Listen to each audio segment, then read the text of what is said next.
చెప్పండి, నిత్యము యెహోవా మీదనే. నీ భర్త మీదనా? నీ భార్య మీదనా? నీ కొడుకు మీదనా?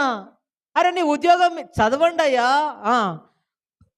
ఇది మొదలుకొని నిత్యము యెహోవా మీదనే, యెహోవా మీదనే ఆశ పెట్టుకో. బా బా ఎవరి మీద పెట్టుకోవాలి ఆశ? ఉద్యోగం మీద పెట్టుకోవద్దు, పొలం మీద పెట్టుకోవద్దు. ఆ పంట వస్తుందో పోతుందో గ్యారెంటీ ఉందా? ఇది మొదలుకొని అని చెప్పండి. ఇది మొదలుకొని, ఇది మొదలుకొని చెప్పండి. ఇది మొదలుకొని నిత్యం, చెప్పండి నిత్యం. నీ బలం మీద కూడా మనసు పెట్టుకోవద్దు, నీ శరీరం మీద కూడా మనసు పెట్టుకోవద్దు.